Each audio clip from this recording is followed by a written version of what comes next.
गोंदिया जिल्ह्याच्या सडक अर्जुनी येथे काँग्रेसचे प्रदेशाध्यक्ष नाना पटोले, खासदार प्रशांत पडोळे, खासदार नामदेव किरसान यांच्या उपस्थितीमध्ये कार्यकर्ता मेळावा आयोजित करण्यात आला होता।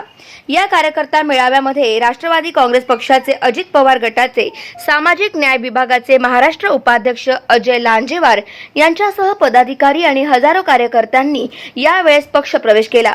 त्यामुळे प्रफुल्ल पटेल यांच्या गृह जिल्ह्यात प्रफुल्ल पटेल यांना मोठा धक्का बसला।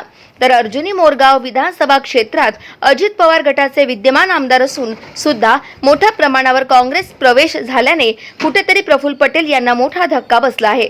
त्याचप्रमाणे येत्या काही दिवसात काँग्रेसमध्ये मोठ्या प्रमाणावर इन्कमिंग सुरू राहील असल्याचे यावेळी काँग्रेसचे प्रदेशाध्यक्ष नाना पटोले यांनी सांगितले असून मोठ्या प्रमाणावर कार्यकर्ते हे काँग्रेसमध्ये येणार असून येणाऱ्या निवडणुकीमध्ये त्याच्या पूर्वीच 15 ऑगस्ट पर्यंत अजून मोठ्या प्रमाणात कार्यकर्ते येणार असल्याचे त्यांनी सांगितले आहे। त्यामुळे पुन्हा राष्ट्रवादीला खिंडार पडण्याची शक्यता वर्तवण्यात येते आणि प्रफुल्ल पटेल हे गृह जिल्ह्यामध्ये राष्ट्रवादी काँग्रेस दुभंगली असल्याचे पाहावयास मिळते आणि आता येणाऱ्या दिवसात मोठ्या प्रमाणावर काँग्रेसमध्ये मोठ्या प्रमाणावर इन्कमिंग सुरू असल्याचे पाहावयास दिसून येत आहे।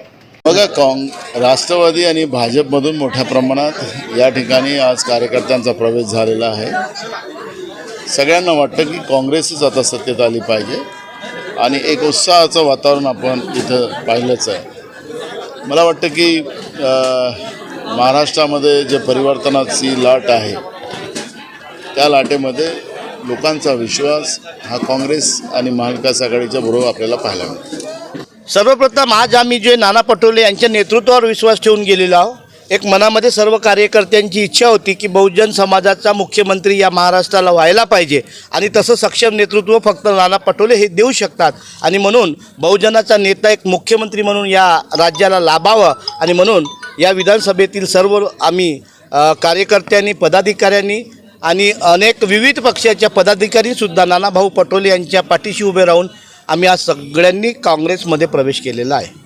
पुढे अजून अनेक लोक आजच्या कार्यक्रमाला येऊ शकले नाही कारण रोवणे सुरू आहेत आता आणि शेतीचे कामं सुरू आहेत आणि म्हणून पुढे 15 ऑगस्टच्या दरम्यान एक भव्य कार्यकर्ता मेळावासुद्धा आयोजित करण्यात येणार आहे। त्यामध्ये खूप सारे लोक येणार आहेत जे आज येऊ शकले नाही आणि तो खूप मोठा मेळावा होणार आहे। ज्या दिवशी तो मेळावा होईल त्या दिवशी नक्कीच तुम्हाला सर्व चित्र स्पष्ट होणार आहे। गाव माझा न्यूज करिता राधाकिशन छुटे, गोंदिया।